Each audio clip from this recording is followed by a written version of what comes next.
Bab 361. Namun, kemampuan menyanyinya hanya LV10. Level ini hampir setara dengan level istana. Bagi yang lain, level aula sudah setara dengan penyanyi profesional, yang mampu menggelar konser berskala besar. Namun bagi Chen Yuan, level ini belum cukup untuk memukau penonton. Karena ada begitu banyak penyanyi level aula, karena mereka ingin tampil, mereka harus memiliki efek yang lebih dahsyat. Itu harus melampaui level aula. Sistem, tambahkan 50 tahun kemampuan menyanyi untukku. Ding! Ingatkan host, batas atas kemampuan menyanyi adalah LV10, kamu sudah berada di level tertinggi, tidak perlu menambahkannya. Bagaimana mungkin? Aku sudah berada di level tertinggi. Tapi ketika aku bernyanyi di kamar mandi 2 hari yang lalu, sepertinya tidak begitu bagus. Ding! Nyanyian pembawa acara tidak bagus. Bukan berarti kemampuan menyanyimu tidak bagus. Hanya saja terbatas oleh faktor bawaan. Suaramu sudah terstereotip. Bahkan jika kamu memiliki kepekaan dan keterampilan musik yang super, kamu tidak bisa menyanyikan lagu yang indah. Disarankan agar pembawa acara memilih untuk mengoptimalkannya. Bakat suara, setiap poin peningkatan bakat ini dapat dioptimalkan sebanyak 1 poin, hingga 100 poin. Bakat suara pembawa acara saat ini, 75 poin. Kalau begitu beri aku 20 poin untuk optimasi. Chen Yuan bergumam dalam hati. Ding, optimasi selesai, kurangi 20 poin peningkatan dari host. Poin penguatan host yang tersisa saat ini, 10. Pengisi suara saat ini, 95, evaluasi sistem. Suara dicium malaikat. Tepat pada saat ini, Chen Yuan hanya merasakan hembusan dingin yang mulai membasahi tenggorokannya. Sangat nyaman. Sangat halus. Hei hei hei. Chen Yuan dengan ragu-ragu mengucapkan beberapa suara ke mikrofon. Sial, suaranya sangat magnetis. Ada apa? Kenapa aku merasa suara dewa bertopeng itu sedikit berubah, dan menjadi lebih magnetis? Tidak banyak berubah, bukankah suara dewa agung selalu sangat magnetis? Apakah kau akan bernyanyi? Meskipun Dasen sangat pandai bermain piano, bernyanyi dan bermain piano adalah 2 hal yang berbeda. Meskipun keduanya musik, bernyanyi lebih tentang bakat. Jika kau terlahir dengan suara yang buruk, seberapapun usaha yang kau lakukan, semuanya akan sia-sia. Chen Yuan menenangkan diri. Ia mencari dengan saksama dalam pikirannya, lagu yang cocok untuk dinyanyikan sambil bermain piano. Tak lama kemudian, sebuah lagu terpilih. Lagu selanjutnya yang akan saya nyanyikan adalah, Di Mana Kebahagiaan Yang Dijanjikan. Setelah Chen Yuan selesai berbicara, dia duduk kembali di kursi piano. Dan memasang mikrofon. Di mana kebahagiaan yang dijanjikan? Apakah ini lagu Zhou Tianwang? Sepertinya begitu, tetapi lagu-lagu Zhou Tianwang sulit dinyanyikan. Gayanya unik, bahkan jika banyak orang menirunya, mereka tidak dapat menyanyikan perasaan itu. Bagaimanapun, dia adalah Raja Surga. Dia telah ditiru dan tidak pernah terlampaui. Ada banyak sekali karya klasik dalam 10 tahun terakhir. Untuk sementara waktu, penonton di antara hadirin mulai berbicara lagi.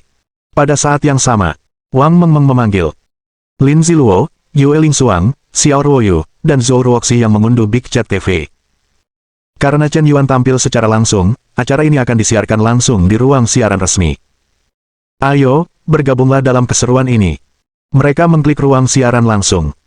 Tempat paling menonjol di halaman utama adalah ruang siaran langsung resmi. Ini adalah gambar panggung yang sangat jelas. Ada seorang pria mengenakan topeng helm, duduk di kursi piano. Meskipun dia mengenakan topeng helm, orang-orang yang lebih familiar dengan sosok dan punggung Chen Yuan dapat samar-samar mengenalinya.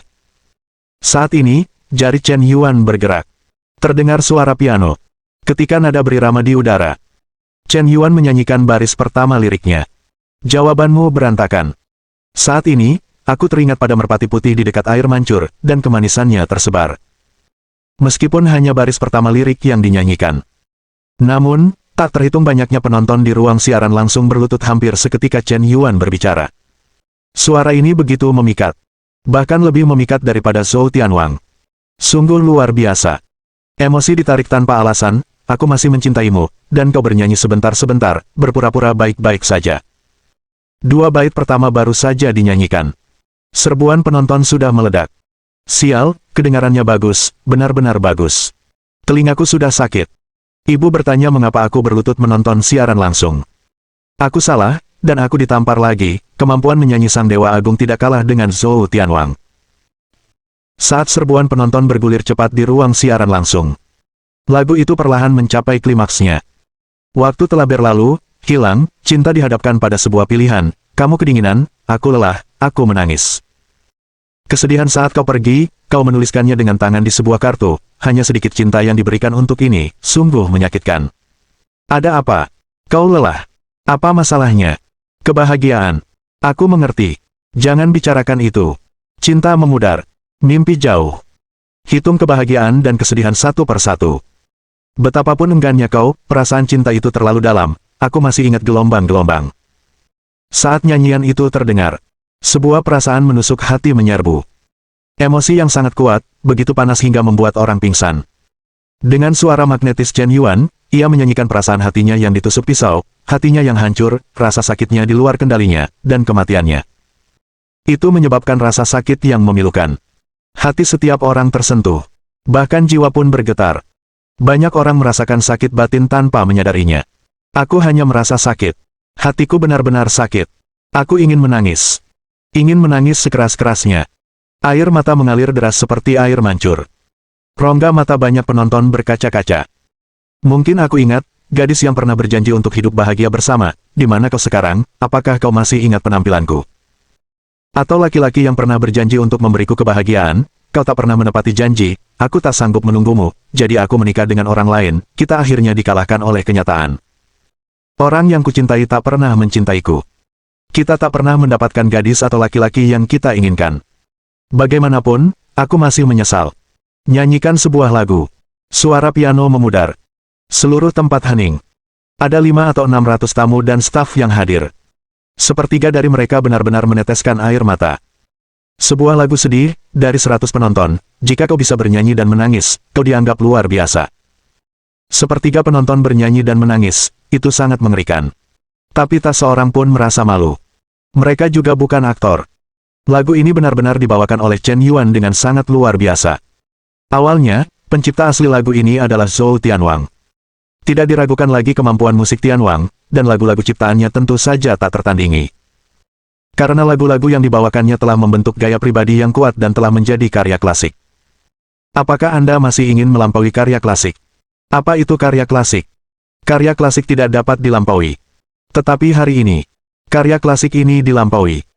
Versi cover Chen Yuan jauh melampaui versi klasik dan mencapai tingkat yang tak tertandingi. Anda tidak bisa menggambarkan dengan kata-kata perasaan seperti apa itu. Anda hanya akan terpukau, terharu. Saya terpikat dari lubuk hati saya. Detik berikutnya, penonton bersorak riuh. Semua orang berdiri serentak, dan terdengar tepuk tangan yang menggelegar. Bab 362. Ini, apakah Chen Yuan bernyanyi sebagus ini? Xiao Ruoyu terkejut. Melihat siaran langsung di ponselnya, dia tidak bisa tenang untuk waktu yang lama. Bagaimana mungkin pria ini begitu luar biasa? Apakah benar-benar ada jenius di dunia ini? Mengapa seseorang bisa menguasai begitu banyak keterampilan, dan setiap keterampilan telah mencapai puncaknya? Dia bisa berbicara 5 bahasa, bola basket, tari, atletik, kedokteran, memasak, bela diri, piano, investasi, tata ruang, dan dia sangat cerdas dan pintar. Sekarang, dia bahkan telah mencapai level dewa lagu dalam bernyanyi. Sungguh sombong. Sungguh hebat. Xiao Ruoyu tidak sabar untuk segera bergegas ke tempat kejadian, menyemangatinya, berteriak untuknya, dan menjerit histeris untuknya. Pesona yang dipancarkan Chen Yuan begitu sulit untuk diabaikan. Tolong berhenti bersikap glamor, aku benar-benar tergila-gila padamu. Xiao Yu, jangan lihat ponselmu, kamu sangat tidak sopan, lepas earphone-mu. Di restoran mewah, Xiao Hanjun tidak bisa menahan diri untuk memarahi Xiao Ruoyu. Paman Xiao, tidak apa-apa. Di antara anak muda zaman sekarang, hanya sedikit yang tidak bermain ponsel saat makan. Lin Yi tersenyum tipis, sopan dan seperti angin musim semi. Jangan salahkan Tuan Lin, saya sudah dimanja wanita sejak kecil, dan saya tidak tahu bagaimana harus bersikap. Xiao Hanjun tampak meminta maaf. Baru-baru ini, grup Yuanhang keluarga Xiao dan orang terkaya, grup Lin, telah mencapai kerjasama dalam proyek-proyek tertentu. Dengan proyek ini, grup Yuanhang dapat sepenuhnya mengubah kerugian menjadi keuntungan, menstabilkan situasi keluarga Xiao, dan bahkan meningkatkannya ke tingkat yang lebih tinggi. Tuan muda keluarga Lin mengambil kesempatan ini untuk mengusulkan makan malam. Dan dalam daftar hadir, Xiao Ruoyu diminta untuk ikut serta. Hal semacam ini tentu tidak mudah untuk ditolak, dan keluarga Xiao juga tidak bisa menolak. Jadi ayah Xiao mencari alasan, mengatakan bahwa mulai hari ini, Xiao Ruoyu akan mengenal bisnis perusahaan dan mempersiapkan diri untuk mengambil alih grup Yuan Hang di masa depan. Xiao Ruoyu mempercayainya, dan kemudian datang ke makan malam hari ini. Siapa sangka, klien besar, yang dibicarakan Xiao Hanjun sebenarnya adalah tuan muda keluarga Lin. Jika bukan karena orang ini, hubungannya dengan Chen Yuan tidak akan begitu pasif, dan bahkan Chen Yuan masih agak menjaga jarak darinya. Paman Xiao hanya bercanda. Sebenarnya aku menghargai temperamen Ruoyu yang sebenarnya. Tujuan menjamu tamu makan malam hari ini adalah untuk mempromosikan kerjasama yang baik antara kedua perusahaan. Ngomong-ngomong, Ruoyu, aku sudah menyiapkan program khusus untukmu hari ini. Bukankah kamu sangat suka piano? Sebenarnya, aku juga sudah mempelajarinya selama beberapa tahun. Hari ini, aku punya sebuah karya musik untukmu. Lin Yi tersenyum tipis. Aku melihatnya berdiri dengan percaya diri dan anggun. Seperti berjalan-jalan di taman, dia berjalan ke tempat duduk piano. Setiap gerakannya memancarkan keanggunan dan sikap kelas atas. Ini semua sudah direncanakan. Karena kamu ingin mengejar perempuan, terutama perempuan dengan nilai tinggi, rasanya terlalu vulgar dan kasar hanya dengan menghabiskan uang. Perlu menunjukkan bakat dan temperamen sesekali. Dan piano, sampai batas tertentu, tidak hanya bisa berpura-pura tampan, tetapi juga membuat perempuan merasa bahwa kamu sangat menarik, dan membuat aroma tembaga di tubuhmu lebih harum. Jadi bermain piano adalah kursus wajib bagi para bajingan. Keterampilan praktis menggoda para bajingan seperti ini, bisa dibilang Tuan Lin cukup mahir. Itu semua rutinitas biasa. Saat menggoda para gadis sebelumnya, bisa dikatakan sudah dicoba dan diuji. Mainkan sebuah lagu. Gadis-gadis lain di restoran hampir tidak bisa menahan diri untuk berseru dan bertepuk tangan dengan gembira. Tapi Xiao Ruoyu memutar matanya. Chen Yuan bermain piano, kamu juga bermain piano. Kamu hanya perlu bermain dengan baik. Nadanya seburuk itu. Tidak enak didengar sama sekali, membosankan. Tidak ada salahnya membandingkan. Sebenarnya, permainan piano Lin Yi tidak buruk, hampir mencapai level profesional. Tapi dibandingkan dengan penampilan Chen Yuan di ruang siaran langsung tadi, jauh lebih buruk. Tidak ada level sama sekali. Xiao Ruoyu baru saja menonton penampilan yang mengejutkan beberapa menit yang lalu, tapi kalian langsung datang ke versi siaran langsung. Apakah kalian di sini untuk bercanda? Kedengarannya sangat bagus, aku tidak menyangka Tuan Lin bisa bermain piano sebaik ini. Xiao Hanjun tidak bisa menahan diri untuk menyombongkan diri. Benar sekali, prestasi Tuan Lin mungkin sudah mencapai level profesional. Yu Fangxia tak kuasa menahan diri untuk memuji. Puff! Komentar Ibu Xiao hampir membuat Xiao Ruoyu muntah darah di tempat. Apakah ini bisa dipuji? Jika ini dianggap level profesional, lalu bagaimana performa Chen Yuan? Setidaknya 10 level lebih kuat, kan? Aku salah, aku benar-benar tahu aku salah. Dulu aku berdiri di Gunung Everest. Aku tidak tahu Gunung Everest setinggi itu. Sampai suatu saat, aku melihat sebuah bukit kecil setinggi 800 meter, yang disebut puncak. Setelah itu, aku akhirnya menyadari bahwa Gunung Everest setinggi itu. Maaf, Chen Yuan, jadi aku sama sekali tidak menyadari betapa hebatnya dirimu. Orang terkaya di Seoul, anak bungsu keluarga Lin, tidak lebih dari itu. Xiao Ruoyu menggelengkan kepalanya. Konon pikiran wanita itu rumit, tetapi sebenarnya pikiran wanita tidak rumit. Mereka hanya ingin melihat lebih banyak pemandangan di luar. Itulah sifat manusia. Hanya melalui perbandingan kita dapat mengetahui siapa yang terbaik. Mereka selalu berpikir mereka bisa bertemu dengan yang lebih baik. Tetapi ketika aku melihat ke belakang, aku menyadari bahwa yang terbaik sudah terlewatkan. Ketika seorang gadis tidak membalas pesan WeChat-mu, kamu tidak boleh berpikir bahwa kamu mengatakan sesuatu yang salah, atau bahwa obrolannya terlalu blak-blakan, sebenarnya, itu bukan alasanmu. Hanya saja, gadis yang kau ajak ngobrol itu lebih baik dengan laki-laki lain. Sesederhana itu. Si bungsu keluarga Lin mungkin sama sekali tidak tahu. Kesan Xiao Ruoyu padanya telah merosot. Saat Chen Yuan tidak ada, dia menamparkan wajahnya. Lucunya, dia masih berpikir dia melakukan pekerjaan yang baik hari ini. Kesan Xiao Ruoyu padanya seharusnya berubah, tetapi dia tidak terburu-buru. Cepat atau lambat, dia akan menaklukkan gadis yang membuat jantungnya berdebar seperti cinta pertama. Berpindah ke 10 menit yang lalu. Pukul 8, Gedung 2603, Kompleks Qinyuan, Yue Lingsuang baru saja menutup telepon Li Jiamu. Aku sedang berpikir apakah, Tuan, tidak mempercayainya. Pesan Wang Mengmeng terkirim. Kak Yue, cepat unduh Big Chat TV, dan tonton penampilan kakakku, yang sedang disiarkan langsung, oke. Yue Lingsuang menjawab singkat dengan 2 kata. Singkirkan pikiran-pikiran yang mengganggu di benakmu. Segera setelah itu, aku mengunduh Big Chat TV. Saat ia mengklik ruang siaran langsung, Chen Yuan sudah mulai bernyanyi. Meskipun ia hanya mendengarkan setengahnya, ia tetap terkejut. Suara nyanyian Chen Yuan yang memikat seolah memiliki kekuatan untuk menembus jiwa.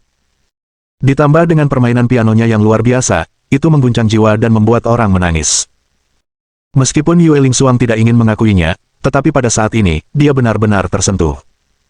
Pria dalam siaran langsung itu tampak berseri-seri. Luar biasa.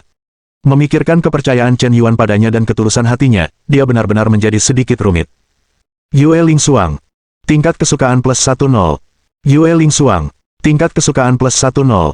Yue Lingsuang. Tingkat kesukaan plus 10. Tingkat kesukaan saat ini, 35 poin.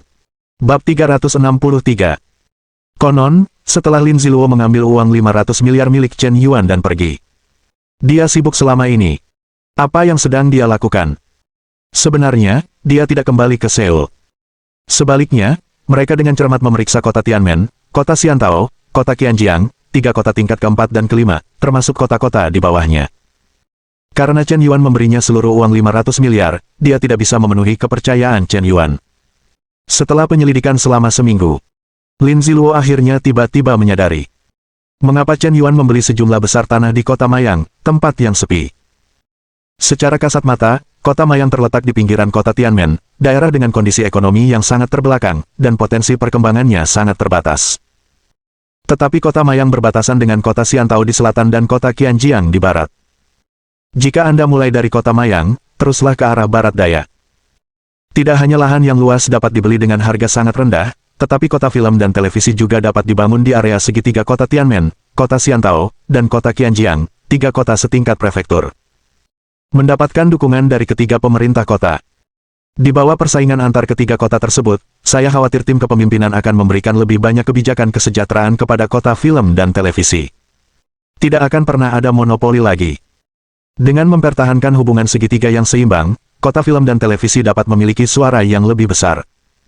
Selain itu, pasti ada lebih banyak warga di 3 kota daripada di 1 kota.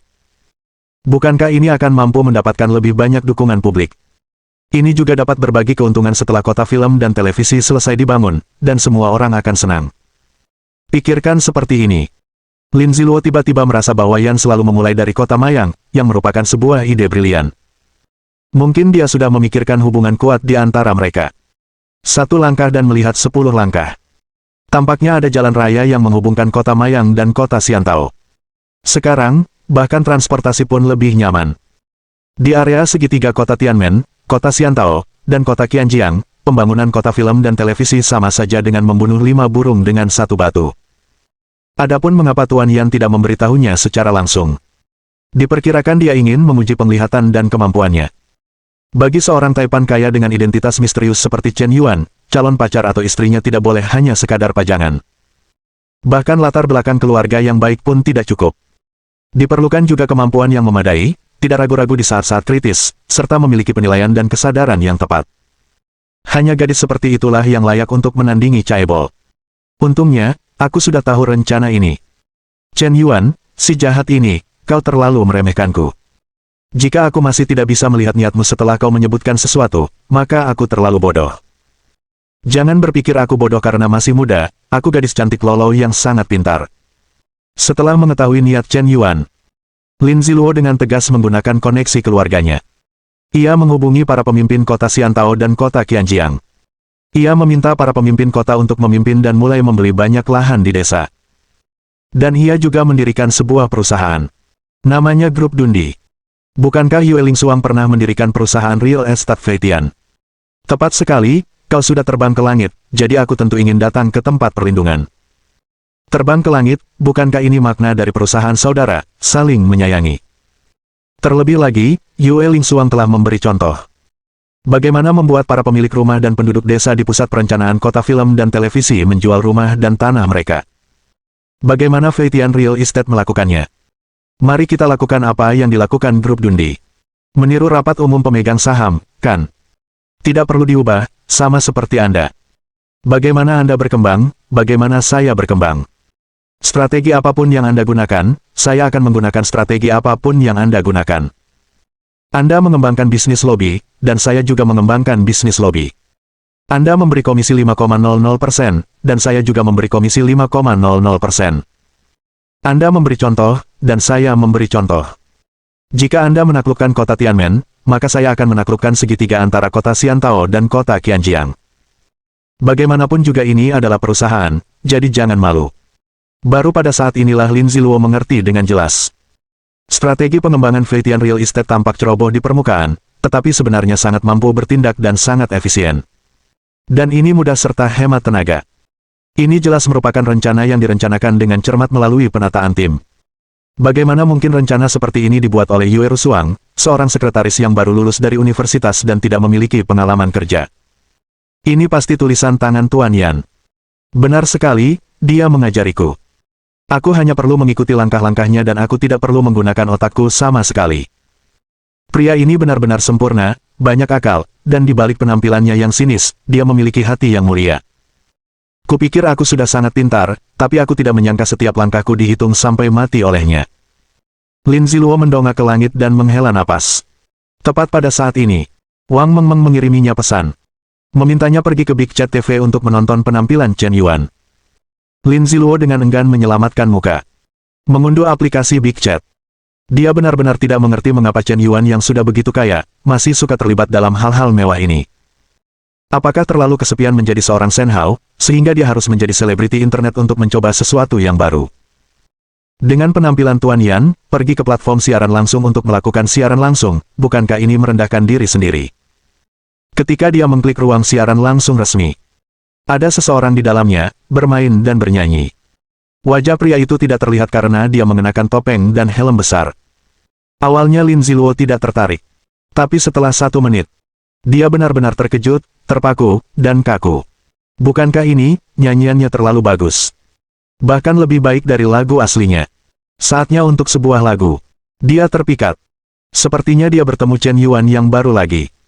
Untuk sesaat, Lin Ziluo merasa bahwa jika Chen Yuan bukan orang kaya, mungkin dia akan menjadi bintang di dunia hiburan, dan mungkin dia bisa menjadi superstar. Uang yang vulgar inilah yang menghambat karir artistiknya. Lin Ziluo. Poin favorit plus 1. Poin favorit saat ini, 96 poin. Ding. Lin Ziluo, target penjilat anjing, telah menembus 96 poin-poin favorit, dan mendapatkan hadiah plus 10 poin peningkatan. Poin penguatan yang tersisa dari tuan rumah saat ini, 20. Zhou Ruoxi baru kembali ke Seoul 2 hari ini. Sebenarnya, dia juga sedikit bingung. Mengapa aku pergi ke kota Tianmen, setelah mencari Chen Yuan untuk menyembuhkannya lagi? Apakah ketertarikan dan hasratnya pada perempuan semakin melemah? Sebaliknya, di pedesaan, ketika Chen Yuan bertelanjang dada, apakah jantungnya akan berdebar lebih kencang? Tubuh laki-laki tampaknya sangat menggoda. Pada saat ini, dia tiba-tiba menyadari. Apakah aku sudah dibimbing oleh Chen Yuan? Tapi, sepertinya aku tidak begitu tertarik pada pria lain. Apakah aku telah diluruskan? Atau aku hanya tertarik pada Chen Yuan? Saat Zhou Ruoxi kebingungan, sebuah pesan dari Wang Mengmeng tiba. Kemudian, ia melihat sebuah pertunjukan. Mungkin di antara beberapa gadis, hanya dialah mahasiswi konservatorium musik. Karena itu, kualitas profesionalnya lebih kuat dan visinya lebih tepat. Justru karena ia telah mempelajari musik vokal, piano, dan panggung, ia semakin memahami keadaan mengerikan seperti apa yang telah dicapai Chen Yuan dalam nyanyian ini. Bab 364. Dia benar-benar menangani setiap detail, setiap transisi, dan setiap titik ritme dengan sempurna. Terlalu tipis. Sangat tipis. Ini hanyalah demonstrasi buku teks. Lagu Chen Yuan tidak hanya sepenuhnya meledakkan emosinya, tetapi juga menyempurnakan detail dalam situasi kesedihan. Zhou Ruoxi terkejut. Terkalah. Dia menganggap dirinya cukup mahir dalam bernyanyi. Tetapi dibandingkan dengan Chen Yuan, itu seperti perbedaan antara siswa sekolah dasar dan profesor perguruan tinggi. Chen Yuan jauh lebih baik daripada profesor di konservatori kami. Aku harus meminta nasihatnya ketika aku punya waktu. Zhou Ruoxi menonton video di ponselnya dan berkata pada dirinya sendiri. Untuk sesaat, dia berharap dapat bertemu Chen Yuan untuk perawatan lain kali. Zhou Ruoxi. Tingkat kesukaan plus 10. Zhou Ruoxi. Tingkat kesukaan plus 10. Tingkat kesukaan saat ini, 75 poin.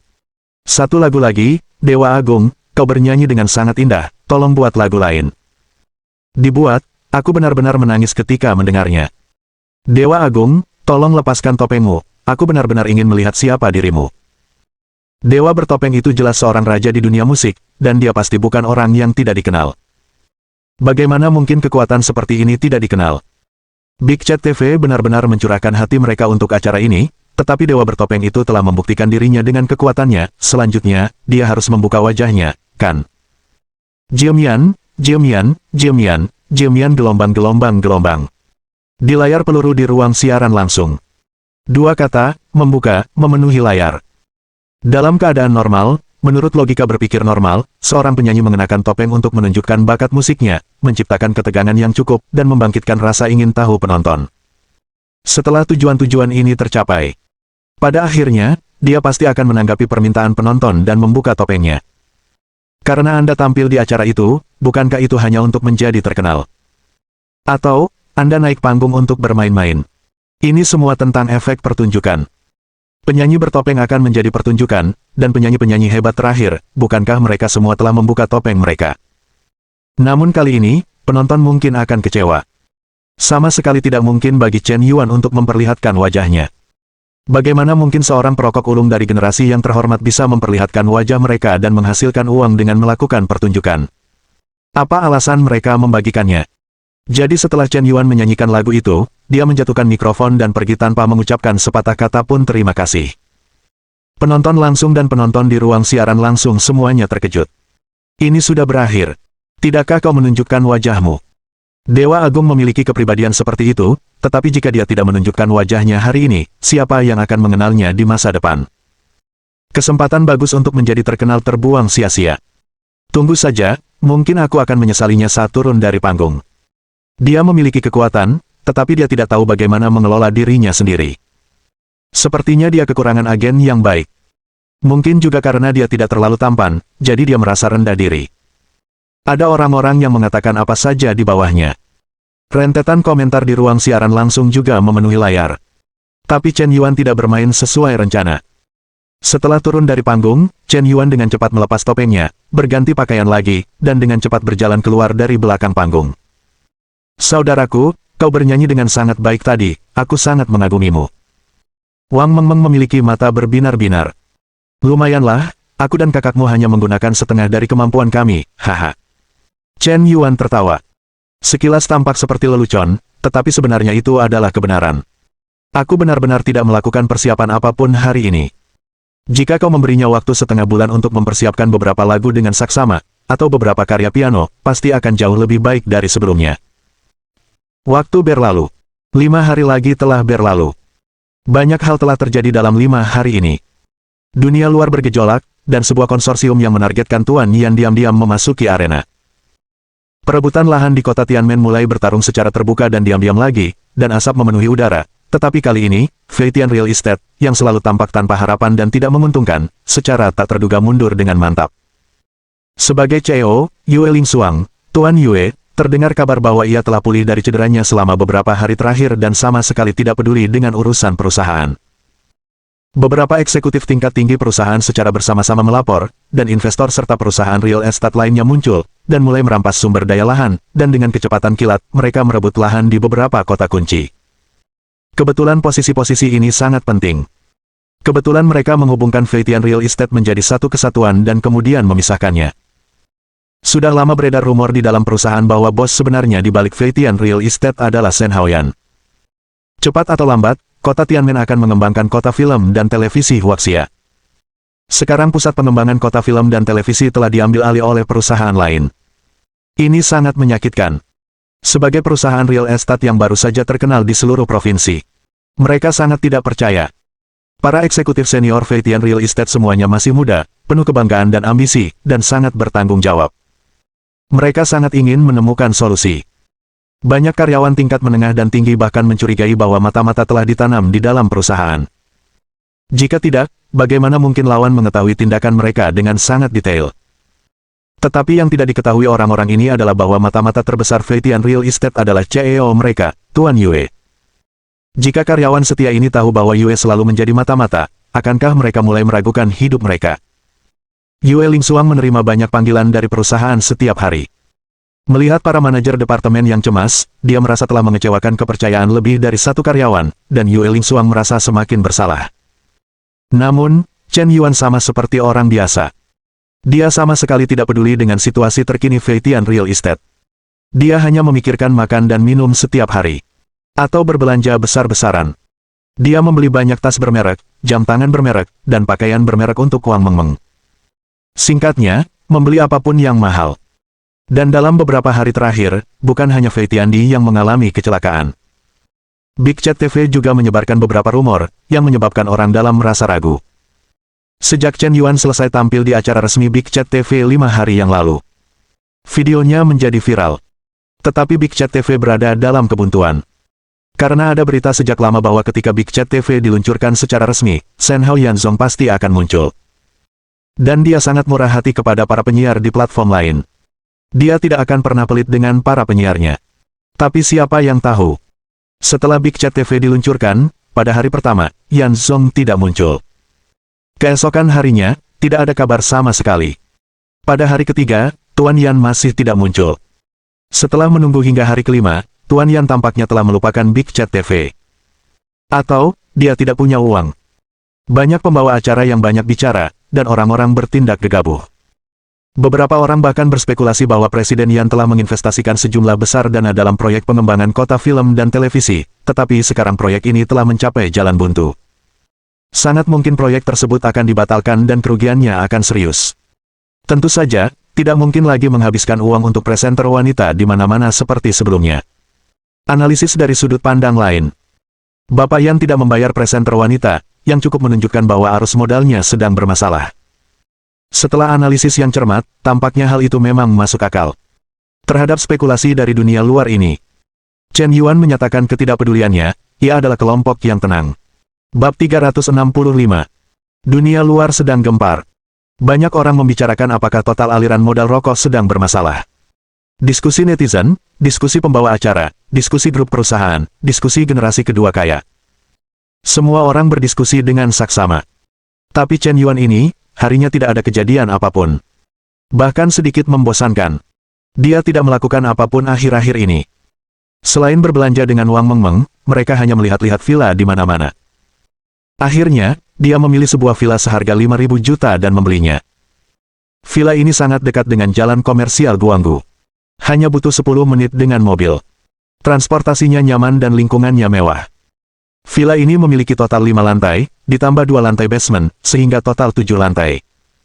Memiliki lift pribadi. Tersedia lebih dari 20 tempat parkir.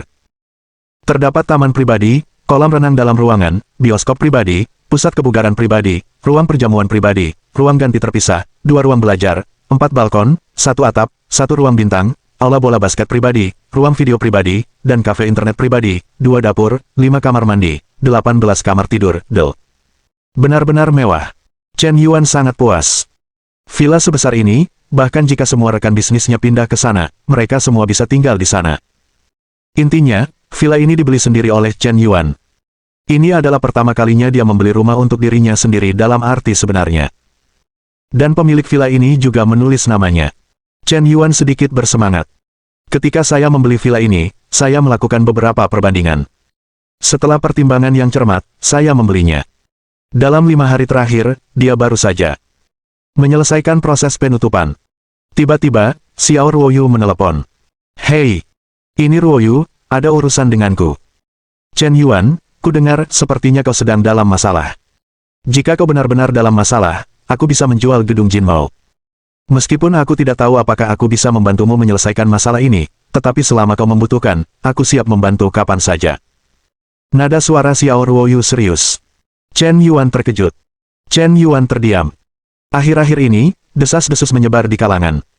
Banyak orang mengatakan bahwa kamu mengalami kesulitan keuangan. Jika itu benar, tolong jangan memaksakan diri. Aku pasti akan mencari cara untuk mengumpulkan uang untukmu. Siapa yang menyuruhmu mengumpulkan uang? Bukan begitu. Aku sangat miskin sehingga hanya punya sedikit uang. Tolong jangan beri aku uang. Aku pusing setiap kali melihat uang sekarang. Setelah Chen Yuan selesai berbicara, dia langsung menutup telepon. Akhir-akhir ini, kondisi Xiao Ruoyu semakin memburuk. Ingin mengiriminya uang. Apakah aku tipe anak kecil yang makan nasi lunak? Intinya adalah kamu harus memberiku uang, bagaimana jika sistem mengira aku mencuci uang? Kamu bisa memberi hadiah lain juga. Keadaannya semakin memburuk. Chen Yuan, mengapa dia harus berani sendirian ketika menghadapi kesulitan, kata Xiao Ruoyu dengan cemas. Sayangnya, ketika Xiao Ruoyu menelepon Chen Yuan, Ibu Xiao baru saja mendengarnya. Segera berjalan ke kamar putrinya. Dia sama sekali tidak setuju dengan Xiao Ruoyu yang menjual gedung Jinmao. Xiao Yu, ada apa denganmu? Kenapa kamu terlihat cemas? Bu, ibu pasti sudah tahu berita dari Big Chat TV dan kalangan atas di Seoul baru-baru ini. Chen Yuan mungkin sedang dalam masalah. Aku ingin membantunya mengumpulkan dana untuk perputaran aset. Jangan. Kenapa? Gedung Jinmao awalnya diberikan kepadaku oleh Chen Yuan. Aku menjualnya untuk mengumpulkan dana untuknya, jadi aku harus mengembalikan uangnya. Anakku, pernahkah kau berpikir bahwa meskipun gedung Jinmao sangat berharga, harganya sangat tinggi untuk keluarga kita, tetapi itu hanyalah setetes air di lautan untuk total proyek investasi tembakau. Konsorsium teratas telah diserang, dan 2 miliar yuan hanyalah setetes air di lautan. Kau sama sekali tidak bisa membantunya. Dan pernahkah kau berpikir bagaimana orang sepintar Chen Yuan bisa dengan mudah dimanipulasi oleh orang lain?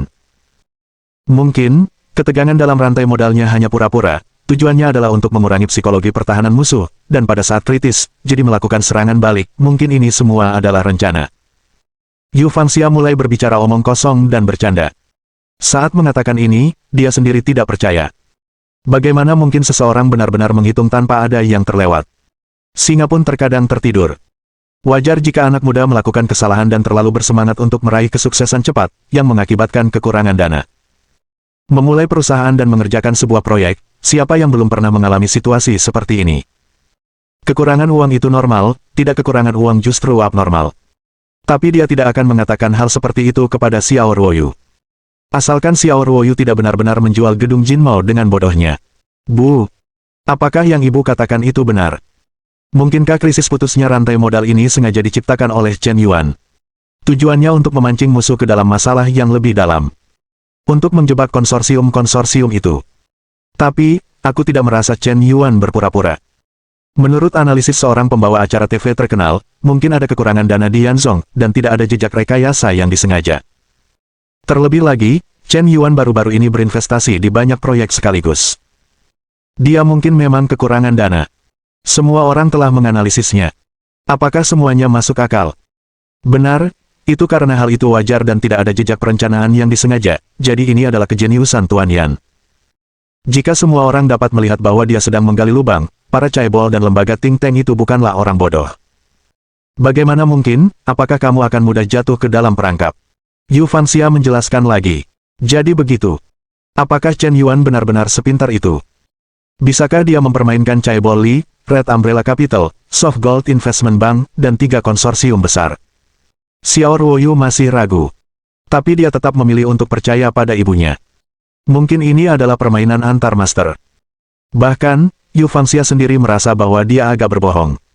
Kurang dari 5 menit kemudian Chen Yuan menutup telepon Xiao Ruoyu. Zhao Yuqi menelepon lagi. Hei, kakak Chen Yuan, 100 miliar yang kau berikan padaku terakhir kali digunakan untuk berinvestasi di teknologi SAI. Aku hanya membayar uang muka 20 miliar. Aku masih punya 80 miliar.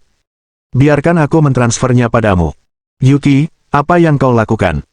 Kapan aku bilang aku kekurangan uang? Kakak Chen Yuan, kau tidak perlu menahannya. Sebenarnya, aku bisa mengerti betapa besar tekanan yang kau alami. Setelah aku memulai perusahaanku sendiri, aku benar-benar menyadari betapa melelahkannya mengelola grup besar.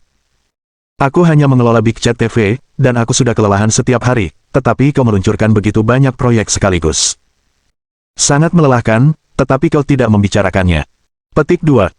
Memang ada beberapa hal buruk akhir-akhir ini, tetapi kita pasti akan melewatinya. Nada suara Zhao Yuqi lembut. Sepertinya ia sedang menghibur Chen Yuan. Apa kesulitannya? Aku bahkan tidak tahu kesulitan apa yang kuhadapi.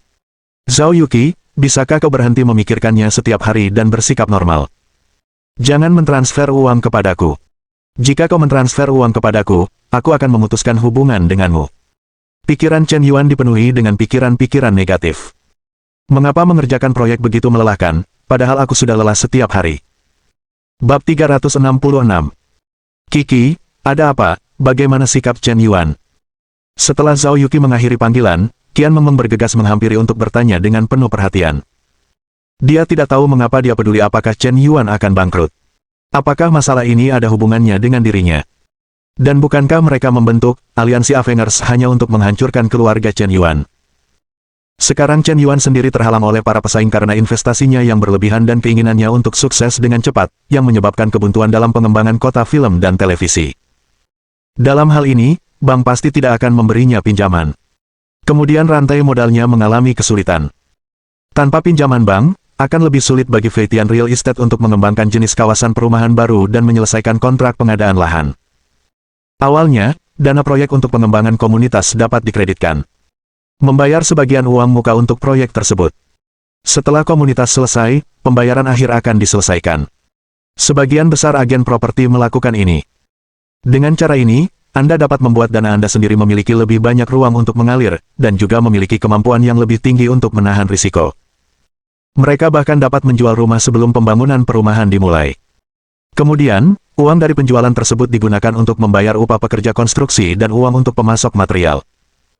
Artinya, Anda tidak perlu membayar sama sekali, atau Anda hanya perlu memberikan sejumlah kecil dana di tahap awal untuk membangun perumahan dan menghasilkan banyak uang. Ini juga alasan mengapa banyak orang kaya mengambil lebih banyak pinjaman seiring bertambahnya kekayaan mereka. Semakin banyak pinjaman yang Anda miliki, semakin besar modal yang Anda miliki, dan Anda memiliki modal untuk meminjam lebih banyak uang dari bank, sehingga semakin banyak dana yang Anda miliki. Efek bola salju semakin besar. Awalnya Anda membutuhkan 10 tahun, atau bahkan 20 tahun untuk menyelesaikan akumulasi, mungkin Anda hanya membutuhkan 1 tahun untuk menyelesaikan pembangunan. Ini seperti Anda memiliki 1000 miliar, tetapi Anda memiliki pinjaman 900 miliar, dan Anda dapat menghasilkan 100 miliar per tahun, yang sangat mudah.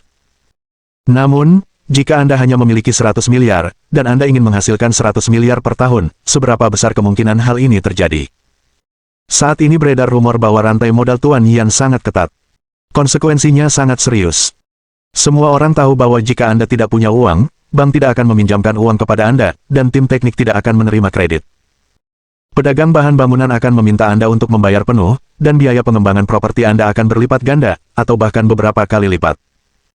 Dengan cara ini, biaya yang ingin Anda keluarkan untuk mengembangkan kota film dan televisi akan terlalu tinggi. Tidak ada yang sanggup menanggungnya. Ini adalah lingkaran setan. Tidak ada ruang untuk operasi dana yang fleksibel, dan pengembang real estate manapun tidak akan membiarkan dirinya jatuh ke dalam kebuntuan seperti itu, jika tidak, itu akan menjadi jalan buntu. Intinya, proyek Anda sangat besar, jika proyeknya kecil, akan menjadi masalah besar untuk berhenti tepat waktu dan kehilangan sedikit uang. Tetapi puluhan miliar uang Anda telah diinvestasikan di dalamnya. Sudah terlambat untuk berhenti sekarang, bukan? Chen Yuan memiliki sikap yang sangat keras. Saya tidak tahu apa yang dia pikirkan. Singkatnya, dia tampaknya tidak panik sama sekali. Dalam 2 hari terakhir, saya mendengar bahwa dia membeli sebuah villa dan sedang membangun rumah baru. Apakah dia masih ingin membeli villa? Ini sudah dekat.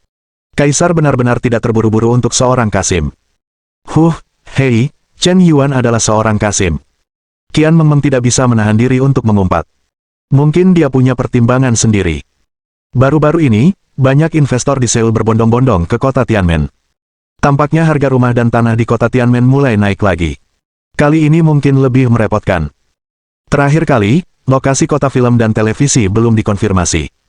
Pemilihan lokasi, tetapi kali ini, semua orang tahu bahwa Tuan Yan telah menginvestasikan puluhan miliar tanah di kota Tianmen, dan dia tidak bisa berhenti. Dengan kenaikan harga tanah dan masuknya modal, Chen Yuan semakin berada dalam dilema, dan sekarang dia terpaksa membangun, biayanya terlalu tinggi, konsorsium modal itu pasti akan menghancurkan Chen Yuan. Jika tidak dibangun, Feitian Real Estate telah menandatangani kontrak untuk menyerahkan rumah dalam waktu 1 tahun. Jika melanggar kontrak, harus membayar 3 kali lipat ganti rugi, begitu banyak bagi pemilik rumah, ini jumlah yang sangat besar. Zhao Yuqi mengerutkan kening. Dalam beberapa hari terakhir, dia telah melakukan beberapa riset tentang Feitian Real Estate. Konon, orang yang saat ini bertanggung jawab atas Feitian Real Estate bernama Yue Lingxuang, yang merupakan sekretaris Chen Yuan. Kudengar dia cantik. Namun, dia mengalami cacat wajah akibat kecelakaan mobil dan telah memulihkan diri selama beberapa hari terakhir. Kiki, jangan bilang, kenapa aku merasa orang yang bertanggung jawab atas Feitian Real Estate itu bodoh. Bagaimana bisa dia menetapkan denda yang begitu tinggi dalam kontrak perusahaannya, dan dia harus menyerahkan rumah itu dalam waktu 1 tahun. Apakah karena aku merasa kurang stres atau bagaimana?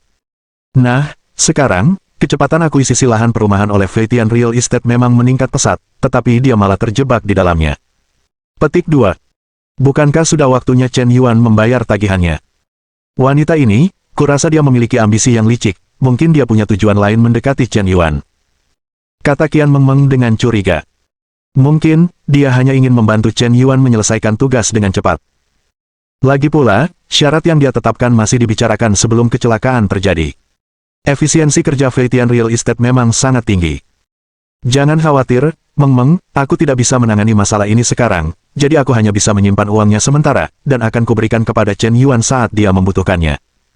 Ada juga suasana di Big Chat TV, yang juga harus diperbaiki. Mungkinkah mereka tidak akan siaran langsung tanpa hadiah dari Tuan Yan? Memberi hadiah adalah masalah kasih sayang, tidak memberi hadiah adalah kewajiban. Jika mereka datang ke sini untuk mencoba peruntungan hanya karena hadiah dari Tuan Yan, maka selamat tinggal. Zhao Yuqi berkata dengan tegas. Karena kejadian ini, dia tiba-tiba menyadari bahwa mungkin Big Chat TV seharusnya tidak bergantung pada model bisnis berbagi hadiah. Pendapatan dari hadiah seharusnya tidak dianggap sebagai pendapatan inti oleh platform. Platform siaran langsung dengan perkembangan yang sehat dan kuat seharusnya penuh dengan keuntungan. Selain itu, bagian hadiah Big Chat TV untuk para penyiar sangat tinggi, sehingga platform tidak mungkin menghasilkan uang dari pendapatan hadiah. Mungkin kita harus meminjam model pengembangan yang sudah matang dari Agneton. Lagi pula, kecerdasan buatan AI, Big Data sudah ada. Atau membuat model pembayaran VIP seperti Aiki. Singkatnya, eksplorasi perlahan. Kiki sangat bagus, kamu seharusnya lebih dominan. Adapun Yue Lingsuang, aku masih berpikir dia agak mencurigakan. Tunggu saja, aku akan mencari waktu untuk menyelidikinya. Qian Mengmeng bersumpah. Zhao Yuqi hanya tahu bahwa dia bisa meretas, tetapi dia tidak tahu bahwa dia termasuk dalam daftar peretas top di negara itu. Dia juga memiliki julukan, Api Neraka. Bagi seorang peretas setingkatnya, menyelidiki latar belakang identitas seseorang bukanlah hal yang sulit. Dia dapat melakukan pencocokan pengenalan wajah dalam Big Data global. Meretas basis data informasi identitas dan dengan mudah mendapatkan informasi pihak lain. Tentu saja, dia juga menyelidiki Chen Yuan, tetapi Chen Yuan benar-benar tidak menemukan apapun. Semua materi sebelumnya hanyalah kumpulan data biasa. Chen Yuan baru saja menutup telepon Zhao Yuqi. Setengah jam kemudian, Gao Xuanyin menelepon lagi. Satu atau dua orang bertanya apakah dia kekurangan uang. Chen Yuan merasa sangat tersiksa. Di belakang mereka ada Qin Bingsui, Zhou Ruoxi, Chu Yumo, Su Lele, He Ziying, yang mengirim pesan dan menelepon. Mereka semua menanyai Chen Yuan. Itu berlangsung dari siang hingga malam. Chen Yuan bersusah payah menjelaskan. Saudara Chen Yuan, aku punya kabar baik untukmu. Bab 367. Chen Yuan mengangguk. Lin Ziluo adalah gadis yang cantik. Aku tidak tahu apa yang telah kulakukan akhir-akhir ini. Mungkin aku sudah terlalu lama tidak bertani, dan aku merindukan masa-masa bekerja di ladang. Jika orang lain memberi gadis itu uang sebesar 500 miliar, setidaknya mereka akan peduli. Apa yang gadis ini lakukan dengan 500 miliar? Tapi Chen Yuan sama sekali tidak peduli. Aku tidak peduli apa yang kau lakukan dengan Palu. Bahkan jika kau menggunakan jet pribadi untuk menghamburkan uang di lapangan rakyat, Chen Yuan mungkin tidak akan repot-repot melihatnya. Kakak Chen Yuan, aku ingin makan nasi goreng telur buatanmu nanti, kau harus memasaknya sendiri. Begitu banyak permintaan. Mau datang atau tidak, lupakan saja, kata Chen Yuan dengan santai.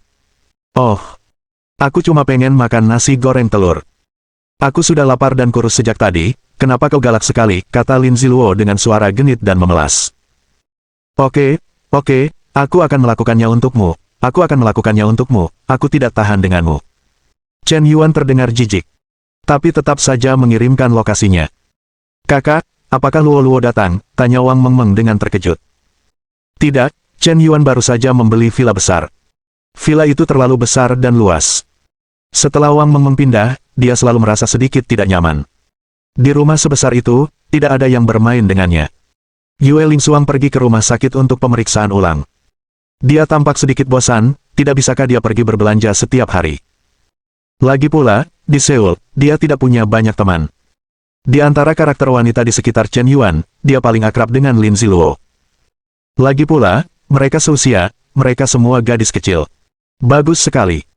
2 hari yang lalu, Luo bilang kalau dia kembali ke Seoul, dia akan mengajakku ke bar untuk bersenang-senang. Apa? Pergi ke bar? Tidak, tempat berasap seperti ini tidak cocok untukmu. Chen Yuan dengan tegas menolak. Kenapa kamu tidak boleh pergi ke bar? Kita semua sudah dewasa, kalau kakakku khawatir, kenapa kamu tidak ikut dengan kami? Aku belum pernah ke bar sebelumnya, aku hanya penasaran dan ingin mencobanya sekali. Wang Mengmeng terdiam. Gadis-gadis seusianya penuh rasa ingin tahu tentang segala hal. Terutama gadis bernama Lin Ziluo yang menggoda di sampingnya, hal itu bisa menyesatkan Wang Mengmeng. Chen Yuan merasa sedikit pusing ketika menganggapnya sebagai adik perempuannya sendiri. Aku tidak tahu bagaimana cara mendidik. Semakin kau menentang hal semacam ini, semakin kontraproduktif jadinya. Baiklah, baiklah, kakak, jika kau tidak mau pergi, maka aku juga tidak akan pergi, aku akan menuruti kakak. Wang Meng membayangkan Chen Yuan diam, dan segera berkompromi. Dia tidak ingin Chen Yuan tidak bahagia. Dia rela menekan rasa ingin tahunya. Intinya adalah Chen Yuan bukanlah kakak kandungnya, dan dia tidak tahu kapan kebenaran ini akan terungkap. Mungkin setelah terungkap, Chen Yuan tidak akan pernah mencintainya seperti sebelumnya. Jadi Wang Mengmeng merasa sedikit egois. Telah menyembunyikan sesuatu. Kertas tidak akan pernah bisa menampung api. Ada begitu banyak wanita cantik di sekitar kakakku. Mereka berbakat, memiliki latar belakang keluarga yang baik, dan temperamen yang bagus. Aku hanyalah gadis liar dari pedesaan. Mengapa kakakku harus memperlakukanku dengan baik? Wang Mengmeng merasa sedikit rendah diri. Baiklah, kamu boleh pergi ke bar kalau mau, tapi kamu harus melapor padaku, dan kamu harus pulang sebelum jam 11 malam, mengerti? Tidak mungkin kakakku mengawasimu setiap hari dan menjagamu. Setelah liburan musim panas berakhir, kamu akan pergi ke Shanghai untuk bersekolah. Saat itu, kamu mungkin akan menghadapi lebih banyak godaan. Tidak ada salahnya mencoba, tapi aku tidak ingin kamu sering pergi ke tempat seperti ini. Mungkin bukan gadis nakal yang pergi ke bar, tapi gadis baik tidak boleh sering pergi ke bar. Kakak, aku benar-benar tidak mau pergi, aku tidak ingin dianggap gadis nakal oleh kakakku. Kata Wang Mengmeng dengan tegas. Tepat ketika Lin Ziluo bergegas menuju Chen Yuan. Sayangnya, kakaknya, Lin Yi, juga berencana menjamu tamu penting hari ini. Li Shao, pewaris nomor 1 dari keluarga Li, ibu kota iblis, datang ke Seoul secara pribadi. Mungkin di Tiongkok, sebagian besar netizen belum pernah mendengar tentang tokoh Li Shao. Reputasinya sama sekali tidak bisa dibandingkan dengan kepala sekolah Wang. Tetapi hanya orang-orang di lingkaran dalam yang mengetahuinya. Status dan pengaruh keluarga Li tidak kalah dengan keluarga Wang, bahkan jauh lebih tinggi. Keluarga Chaebol seperti itu memiliki fondasi yang lebih dalam dan lebih rendah hati. Anda mungkin berpikir bahwa dia tidak memamerkan kekayaannya, tetapi sebenarnya dia memiliki energi yang luar biasa. Tidak semua orang kaya suka menjadi selebriti internet, dan mereka semua suka difoto dan tidak menghentikan mereka, dan akhirnya membuat masalah hingga semua orang di industri hiburan mengetahuinya. Ada manfaatnya menjadi terkenal. Namun, ada juga kerugian besar. Kepala sekolah itu terkenal, dan pacar siapapun bisa dicari. Semua orang tahu bahwa dia telah berganti lebih dari selusin pacar. Semua orang berpikir dia sangat perhatian. Untuk mempertimbangkan pengaruh publik, kepala sekolah sebenarnya sedikit menahan diri. Apakah selusin pacar itu banyak? Tidak juga. Beberapa orang kaya dan muda di kalangan itu sudah pernah berganti pacar ratusan orang, atau bahkan 1000 orang. Misalnya, Li Shao, kecepatan berganti wanitanya jauh lebih cepat daripada kepala sekolah, dan dia memiliki lebih banyak sumber daya. Tidak ada seorang pun di kalangan hiburan yang membongkarnya. Secara relatif, untuk keluarga kaya tingkat ini, sebenarnya tidak perlu mengekspos diri mereka di platform publik. Ini malah akan membentuk ikatan bagi diri sendiri. Di bawah sorotan, selalu ada terlalu banyak hal yang tidak dapat diungkapkan. Menghasilkan kekayaan secara diam-diam, berperilaku rendah hati, dan melakukan hal-hal dengan cara yang mencolok, adalah cara seorang raja. Tentu saja, ini juga merupakan pengejaran pribadi. Sebagian orang suka terkenal, sebagian orang suka hidup sederhana, dan tidak ada yang lebih maju dari yang lain. Saat ini, Yue Lingsuang beralasan pergi ke rumah sakit untuk pemeriksaan ulang. Sebenarnya, dia tidak pergi ke rumah sakit. Sebaliknya, dia datang ke istana La Crosse untuk menghadiri jamuan makan malam yang disiapkan keluarga Lin untuk Li Shao, dan melaporkan isi pekerjaan selama waktu ini secara langsung.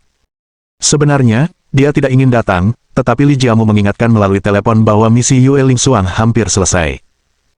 Meskipun sejauh ini, dia belum menemukan informasi apapun tentang kekuatan di balik Chen Yuan.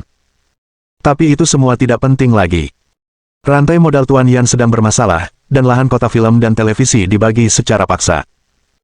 Tidak hanya proyeknya terhenti, tetapi dia mungkin juga harus membayar ganti rugi yang sangat besar. Dalam hal ini, lingkaran setan telah terbentuk. Dalam situasi ekstrim seperti itu, jika Anda masih ingin mempromosikan pengembangan proyek, kecuali Anda dapat menghabiskan beberapa kali lipat dari anggaran Anda. Mungkin dapat membalikkan keadaan. Tapi berapa anggaran Presiden Yan sebelumnya? Sebesar 1.000 miliar. Proyek ini terlalu besar. Jika Anda ingin merevitalisasinya sepenuhnya, bisakah Anda menyediakan 5.000 triliun yuan? Lelucon internasional apa yang sedang Anda buat? Banyak orang bahkan menduga bahwa 1.000 miliar yang pernah diumumkan Presiden Yan mungkin sebenarnya bukan jumlah uang sebanyak itu. Menggelar puluhan miliar saja sudah berlebihan. Lagi pula, demi publisitas publik, pasti ada beberapa angka palsu. Ini adalah ritme yang normal. Bab 368. Di depan gerbang Villa Junyu Yuyuan, Lin Yi mengenakan setelan jas dan berdiri dengan tangan di belakang punggung. Di belakangnya ada seorang kepala pelayan berusia sekitar 50-an tahun yang mengenakan setelan tang, dan selusin pelayan berseragam. Selain itu, ada tim keamanan yang terdiri lebih dari 20 orang di depan villa, yang bertanggung jawab atas pekerjaan keamanan. Barisan tamu cukup besar. Di antara para tamu di jamuan makan hari ini, tidak hanya ada Li Shao, pemilik modal ajaib, tetapi juga kepala Red Umbrella Capital di Tiongkok Tengah, Bapak Zhu Wei, dan pemimpin proyek bank investasi Ruanjin, Bapak Du Tianxing. Kedua orang ini juga merupakan predator modal terkenal di Tiongkok. Red Umbrella Capital dan Bank Investasi Soft Finance adalah perusahaan investasi besar.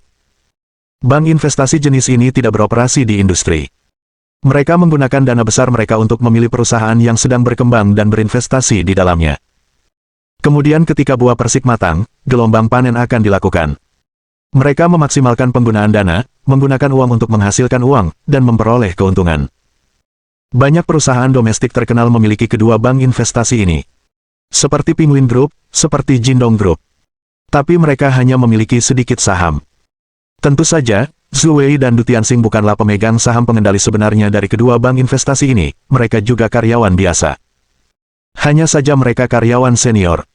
Namun demikian, status kedua orang ini tidak boleh diremehkan.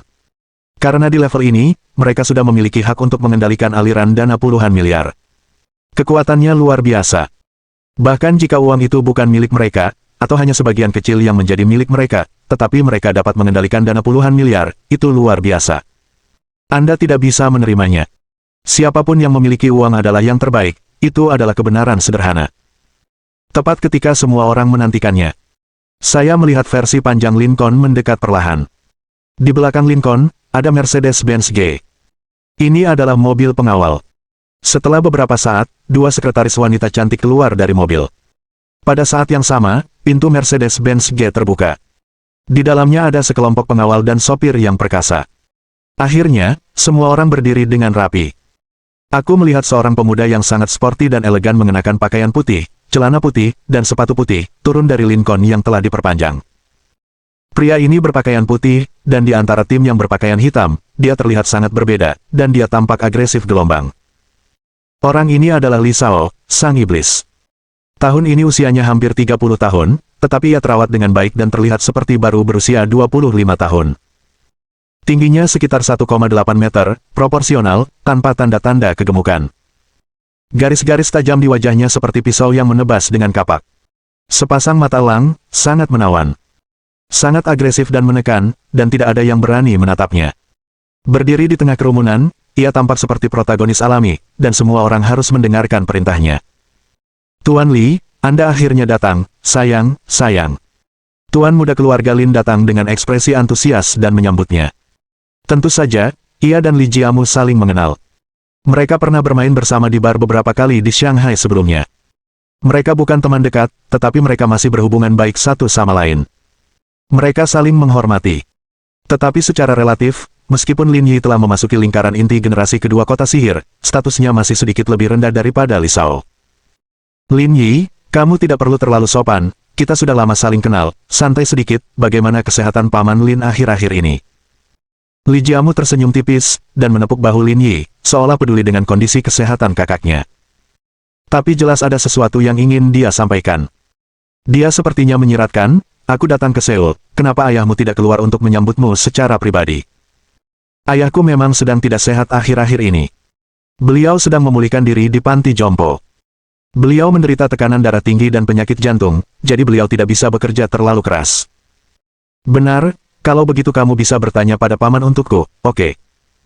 Aku ingat ketika aku melihat ayahmu di KTT Shanghai 2 tahun lalu, Paman Lin masih sehat dan berseri-seri. Aku tidak bisa berbuat apa-apa. Seiring bertambahnya usia, tubuhku selalu menderita berbagai masalah. Ayahku bekerja terlalu keras ketika masih muda, dan sekarang beliau tidak seperti dulu lagi. Ngomong-ngomong, aku tidak tahu bagaimana kabar Paman Li, bagaimana kesehatannya akhir-akhir ini. Lin Yi bertanya dengan ramah. Orang tua di keluarga saya sehat walafiat. Saya harap dia segera pensiun, tetapi dia menolak untuk turun tahta, dan adik laki-laki saya juga tidak hemat bahan bakar, haha. Li Jiamu menggelengkan kepalanya sambil tersenyum.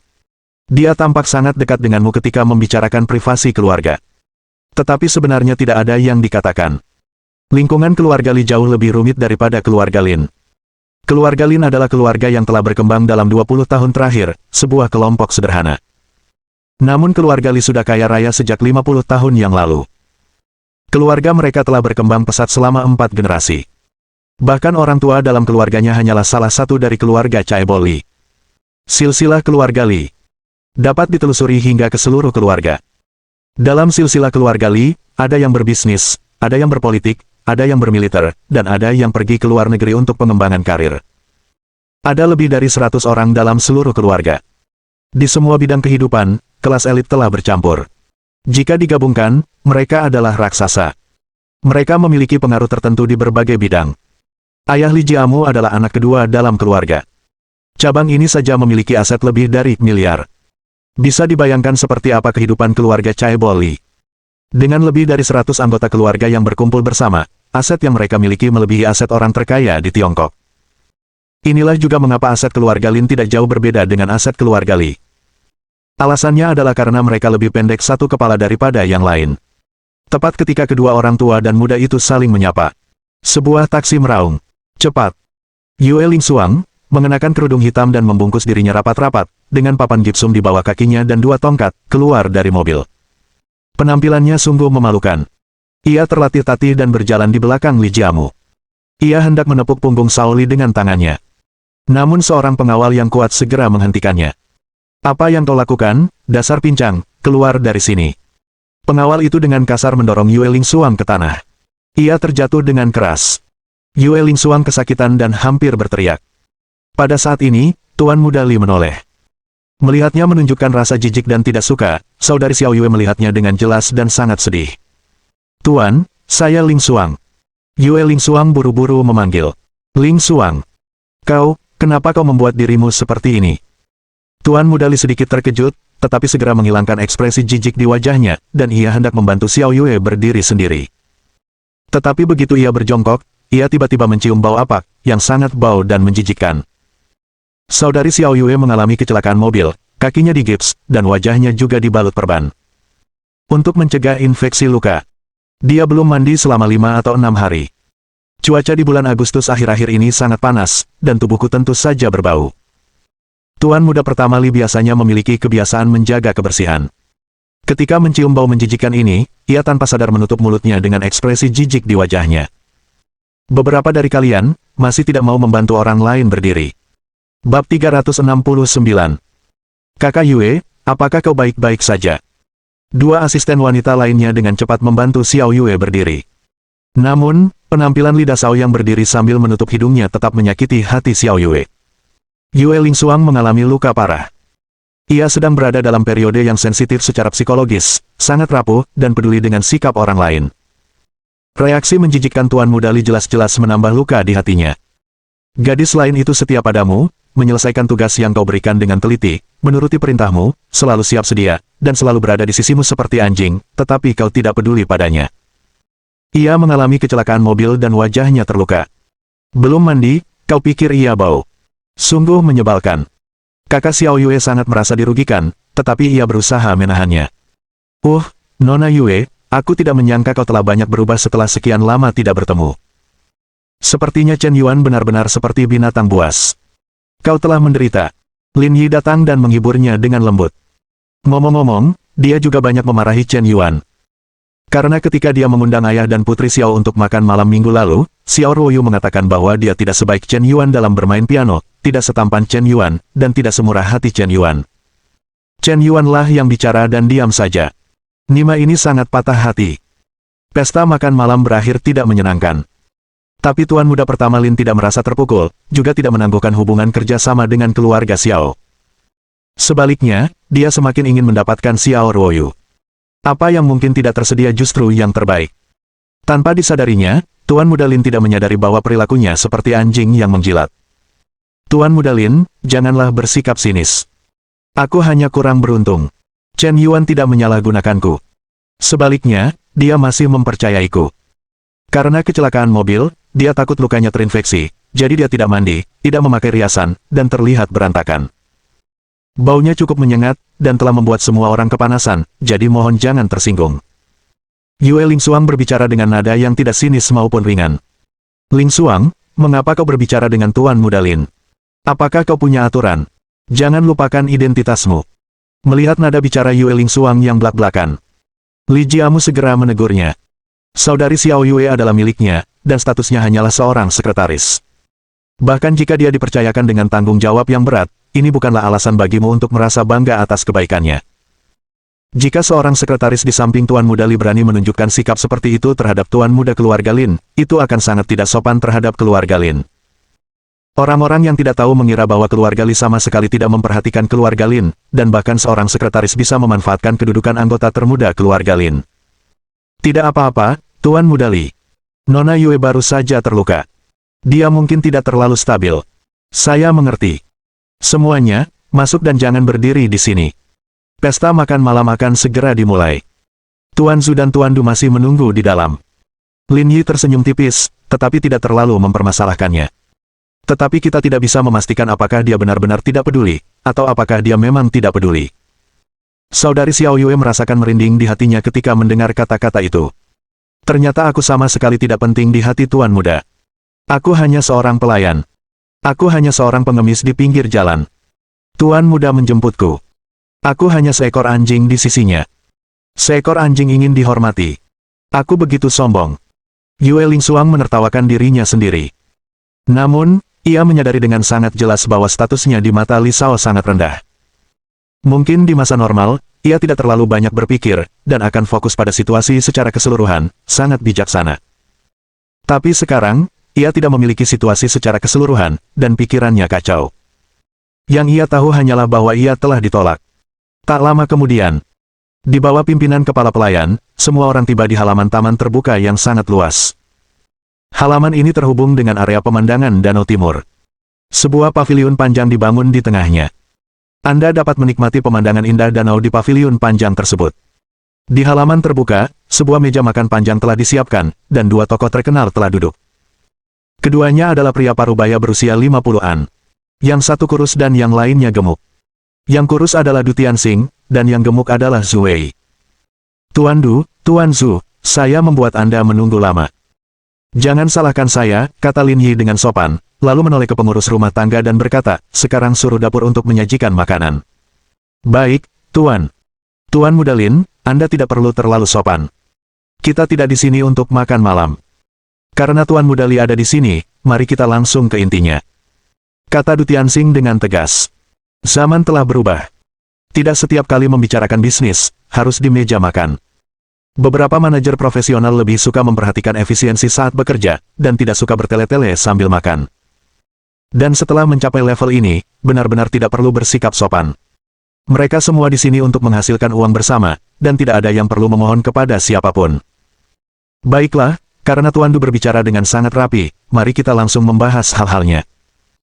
Lingsuang, datang dan laporkan isi pekerjaan, dan jelaskan rencana tata letak kota film dan televisi Tuan Yan secara detail, serta rencana dan ide tindak lanjutnya. Li Jiamu memberi perintah dengan santai. Dia tidak menyadari perubahan di mata Yue Lingsuang. Baiklah, Tuan Muda, berdasarkan kontak saya selama periode waktu ini dan pemahaman saya tentang karakter Tuan Yan, beliau seharusnya tidak mudah menyerah pada rencana pengembangan kota film dan televisi, dan bahkan akan mengeluarkan biaya besar. Selain itu, situasi sebenarnya Tuan Yan seharusnya berbeda dari rumor di luar sana. Beberapa hal berbeda, latar belakangnya lebih dalam, sejauh ini, seharusnya masih ada ruang untuk itu. Rantai modalnya belum putus. Beliau tampaknya mampu menangani investasi 300 miliar yuan di real estate Feitian pada tahap awal, dan saya juga mengetahui bahwa beberapa waktu lalu, beliau melakukan pembiayaan besar untuk perusahaan chip telepon seluler di Modu, yang mungkin mencapai 100 miliar, jadi menurut informasi yang saya peroleh, setidaknya untuk saat ini, Presiden Yan seharusnya masih memiliki uang di tangannya. Proyek investasi 1.000 miliar yang diungkap Gao Xuanyin sebelumnya mungkin bukan bohong. Mungkin Yan Zong benar-benar memiliki dana miliar. Begitu kata-kata ini keluar, Du Tianxing, Zhu Wei, Li Jiamu, dan Lin Yi menarik napas hampir bersamaan. Sebenarnya tidak banyak orang dengan aset 1.000 miliar di Tiongkok. Beberapa orang masuk dalam daftar Forbes dan terkenal. Beberapa menghasilkan kekayaan dengan cara yang sederhana, tanpa pamer atau mengungkapkan diri. Tetapi hanya sedikit dari orang-orang ini yang benar-benar mampu memiliki likuiditas 1.000 miliar. Bahkan orang terkaya pun tidak bisa mendapatkannya. Tapi Tuan Yan berhasil mendapatkannya. Bisa dibayangkan betapa menakutkannya kekuatan Chaebol Clan Chen. Pasti ada raksasa super lain di belakangnya. Apakah benar-benar keluarga milenium? Jadi, dia masih memiliki likuiditas 600 miliar. Tidak heran dia percaya diri, tetapi itu tidak masalah, kita sudah menancapkan paku dalam strategi perencanaan kota film dan televisinya. Jika dia ingin mengusir kita, itu tergantung pada apakah dia mau atau tidak. Ken telah membayar harganya, kali ini, dia harus mengambil sepotong daging dari ikan gemuk ini. Kata Lin Yi dengan wajah bermusuhan. Tepat ketika anggota termuda keluarga Lin mengucapkan kata-kata ini. Adik perempuannya, Lin Ziluo, sudah berlari ke rumah Chen Yuanxin, siap untuk makan. Kakak Chen Yuan, apakah kau sudah menyiapkan nasi goreng telurku? Bab 370.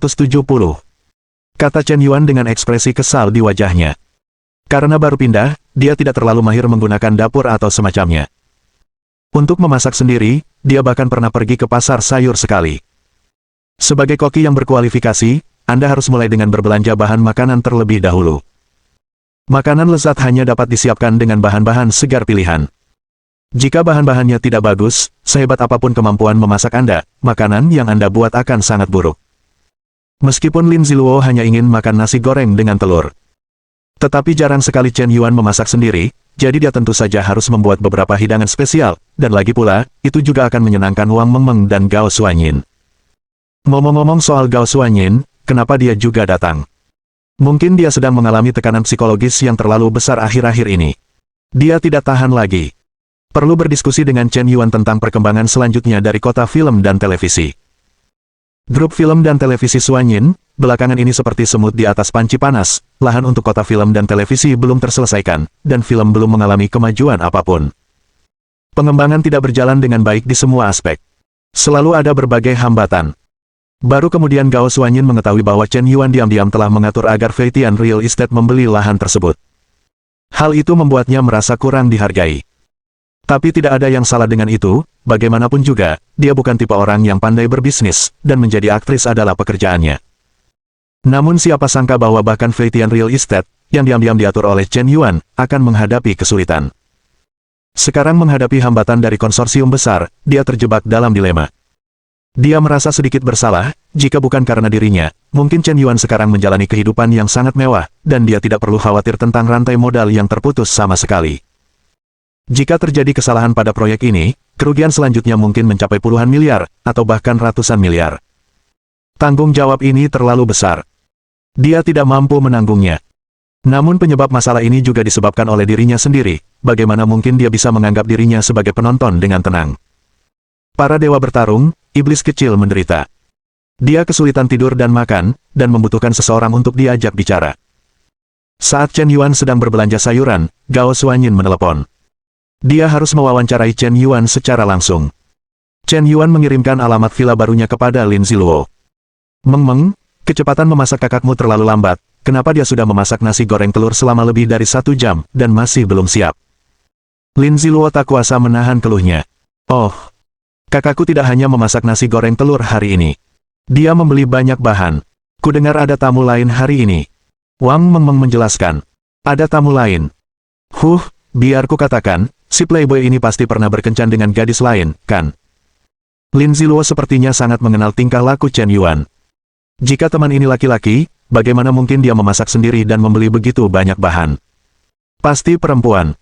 Aku tidak tahu apakah itu perempuan, tapi kakakku memasak untukmu hari ini. Kamu pasti cemburu, Luo, kan? Apakah kamu benar-benar jatuh cinta pada kakakku? Wang Mengmeng mencoba bercanda.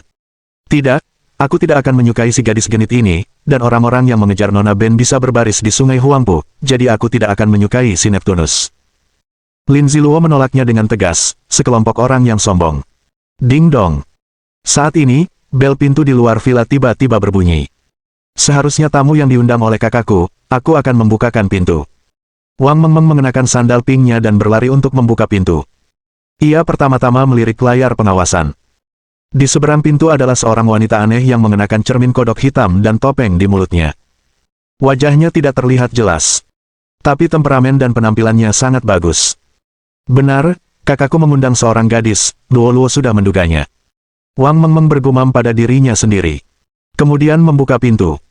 Halo, boleh saya bertanya siapa Anda? Apakah ini rumah Chen Yuan? Gao Xuanyin sedikit bingung, bukankah ini rumah Chen Yuan? Bagaimana mungkin seorang gadis yang membuka pintu, dan seorang gadis dengan penampilan yang begitu polos dan lugu? Jelas Wang Mengmeng. Baik. Setelah Gao Xuanyin masuk ke ruangan, ia pertama-tama mengganti sepatunya dengan sandal, lalu melepas kacamata hitam dan maskernya. Tiba-tiba, Wang Mengmeng dan Lin Ziluo, yang sedang makan biji melon, terdiam di tempat. Gao Xuanyin. Ya Tuhan, apakah kau Gao Xuanyin? Pupil mata Wang Mengmeng menyempit, dan ia langsung terkejut. Ya, aku Gao Xuanyin. Begitu kata-kata itu terucap, Wang Mengmeng berlari ke kamar tidur dengan penuh semangat, lalu menemukan sebuah buku catatan dan sebuah pulpen. Kakak Xuanyin, bisakah kau menandatangani untukku, kata Wang Mengmeng dengan bersemangat. Dan ding, Mengmeng, kalian, bukankah kalian baru saja melihat seorang bintang? Apa masalahnya? Lin Ziluo cemberut. Sebagai putri dari orang terkaya di Seoul, banyak lingkaran pergaulannya adalah para taipan bisnis papan atas di negara ini. Bahkan Papa Ma pernah berfoto bersama dengannya. Dia juga telah menghadiri banyak acara makan malam bersama para bintang. Jadi, melihat Gao Xuanyin, dia hanya sedikit terkejut, tidak seterkejut dan sesemangat Wang Mengmeng. Dia bahkan sedikit jijik. Bintang wanita ini pasti datang untuk merayu Chen Yuan. Makan malam sudah siap, Xuanyin ada di sini hari ini, ayo coba masakanku. Chen Yuan keluar dari dapur. Tiba-tiba, aroma makanan menyebar di ruang tamu. Wow, gelombang baunya enak sekali, kakak Chen Yuan, apakah kau memasak sendiri hari ini? Gao Xuanyin menyesapnya dengan ekspresi senang di wajahnya, aromanya terlalu enak. Dia sebenarnya tidak ingin makan hari ini. Namun, di bawah aroma makanan yang masih tercium, ia tak kuasa menahan air liurnya, yang agak ajaib. Tentu saja aku yang memasaknya. Kau beruntung hari ini, dan biasanya kau tidak punya kesempatan untuk mencicipi masakanku. Chen Yuan meletakkan tangannya di punggung, menunjukkan sedikit sikap mendominasi. Kakak, jadi kau benar-benar mengenal kakak Xuanyin, kukira kau hanya membual selama ini. Wang Mengmeng dengan gembira berlari untuk membantu Chen Yuan menyajikan hidangan. Tampaknya kekagumannya pada Chen Yuan sedikit meningkat. Sebenarnya, ia hanya memasak beberapa masakan rumahan hari ini. 1 kentang iris paprika hijau, 1 ikan mas rebus, 1 babi goreng ala pedesaan, 1 iga babi asam manis, ditambah 1 sup tomat dan telur. 4 hidangan dan 1 sup, sangat sederhana. Tetapi jelas itu adalah masakan rumahan yang sangat biasa, dan ketika dibuat oleh Chen Yuan, itu memiliki efek mengubah pembusukan menjadi sihir. Tidak hanya harum, tetapi juga terlihat menggugah selera. Lin Ziluo tanpa basa-basi mengambil sepotong iga babi untuk dicicipi. Enak sekali. Benar-benar enak. Iga babi ini harum sekali, kenapa teksturnya begitu lembut dan lumer di mulut. Saat Lin Ziluo sedang menikmati hidangannya, Chen Yuan sepertinya mendengar sesuatu. Lolo, bukankah kau punya kejutan untuk diceritakan padaku? Apa yang sebenarnya terjadi? Tanya Chen Yuan dengan santai. Dia tidak terlalu peduli, dia hanya mengobrol santai di meja makan. Makan dulu, dan aku akan memberitahumu setelah aku selesai makan. Wow, babi goreng kecil ini juga enak sekali, enak banget. Melihat Lin Ziluo makan dengan lahap, Wang Mengmeng dan Gao Xuanyin tak kuasa menahan diri untuk mengulurkan sumpit mereka. Mohon dukungan dari omom ante-ante sekalian, buat subscribe atau sharekan novel Mimin ke Facebook kalian, agar channel Mimin bisa terus berkembang. Dengan begitu, Mimin bisa lebih semangat untuk up novel seru lain ke depannya. Buat teman-teman yang sudah subscribe dan sharekan novel Mimin, Mimin ucapkan terima kasih sebanyak-banyaknya. Sekiranya teman-teman menghadapi masalah video diputar dalam bahasa Inggris, Coba tukar kepada bahasa Indonesia original melalui cara ini. Semasa mendengarkan, pencet tombol setting di atas kanan video, pilih audio track dan tukar bahasa.